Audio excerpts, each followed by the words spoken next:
Okay, so today we're diving into a story that gripped an entire nation. It's about the death of a beloved star, the shock that followed, and a mystery that, for many, is still far from solved. We're going to piece together the complex and very emotional story of Sushant Singh Rajput, looking at the facts and, of course, the questions that still linger. So, let's set the scene. The date is June 14, 2020. India is in the middle of a nationwide lockdown. The streets are quiet, almost eerily silent. It's about 2 in the afternoon. And then, in that quiet, a single notification flashes across millions of phone screens. It's one of those breaking news alerts that just shatters the silence and turns a normal afternoon into a moment of absolute disbelief. The news was the sudden, and for so many people, completely unbelievable death of Bollywood star Sushant Singh Rajput.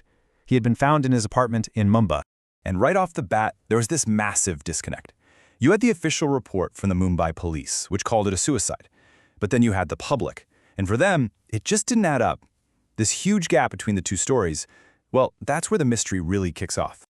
Now, to really understand all the questions that came next, you first have to understand the man himself, because Sushant was so much more than just a movie star. I mean, this guy was a brilliant, incredibly curious mind. He was a kid from a small town who went on to win a Physics Olympiad and absolutely aced his engineering exams. He totally conquered Bollywood, but his real passion, you could say, was literally written in the stars. But here's the thing. For all of his incredible success, he often talked about feeling like a total outsider in the flashy world of Bollywood. And this feeling of being isolated would become a really central part of the narrative after he passed away. Okay, so this is where it gets really interesting. To truly understand this mystery, we've got to rewind the clock to the week before his death. A lot of people believe the real clues started popping up long before June 14th. Just look at this timeline. On June 8th, 8 of his hard drives are completely wiped. That very same night, his former manager, Disha Salian, dies tragically. Then, you jump to the night of the 13th, and the lights in his apartment go out way earlier than usual. And then, in the very early hours of the 14th, he makes 2 last calls that are never answered. Each one of these events is like a piece of a puzzle, building this picture of rising tension. Now, some reports from witnesses claim that when Sushant heard about Disha's death, he actually fainted. He supposedly said, "They won't spare me." And that just raises this absolutely chilling question. Who is they? And what in the world was on those hard drives that was so important it had to be destroyed? All right, let's move on to the morning of June 14th itself and see how the events actually unfolded. Because, believe me, the details of this day just added more and more layers to the mystery. So here's the sequence of events, according to the people who were there. At 9:30 in the morning, Sushant goes into his room and locks the door. 3 hours later, a locksmith is called. But here's the odd part. After he breaks the lock, he's paid and sent away without ever getting a look inside. And then came the discovery. This whole sequence immediately raised some serious questions. You know, the way the scene was handled became a huge point of suspicion. Like, why was the body taken down before the police even got there? Where were the duplicate keys that were supposed to be around? Why was the time of death missing from the initial report? To a lot of people, these weren't just little mistakes. They felt like major red flags. What came next was just an absolute media storm.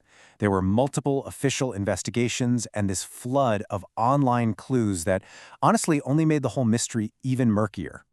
And this, right here, is really the core conflict of the whole case. On one hand, you have the official forensic report from AIIMS, India's top medical institute, which concluded it was a suicide. But on the other hand, you had this torrent of theories on social media, with people analyzing leaked photos and questioning everything, from the marks on his neck to the position of his body. And then you have the digital trail, which is just bizarre. His Wikipedia page was updated with news of his death before it was even announced officially. Posts were apparently deleted from his social media accounts. It all led to this really disturbing question: who was in control of his digital life after his physical one was over? The public pressure got so intense that 3 of India's top central agencies had to be brought in to investigate: the CBI, which handles major criminal cases, the Enforcement Directorate, which looks into the money side of things, and the Narcotics Control Bureau, which investigates drug-related links. But as the investigation went on, the focus started to shift. The NCB's probe led them down this rabbit hole of a much wider Bollywood drug investigation. And while that led to some very high-profile interrogations, Many of Sushant's fans felt like the original, most important question, what happened to him, was just getting left behind. So, here we are, years later, and while the case is, legally speaking, considered closed, for millions and millions of people, this story is far from over. You know, the questions about the missing suicide note, those destroyed hard drives, the connection to Disha Salian's death, these are the things that his family, his friends, and millions of fans are still asking about today, keeping his case alive online. This quote from Sushant himself, it just seems to perfectly capture the legacy he left behind. He really was this bright, curious, brilliant light that was just dimmed way, way too soon. So what really happened? Was it a tragedy born from the immense pressures of a sometimes lonely industry? Or was it something more sinister?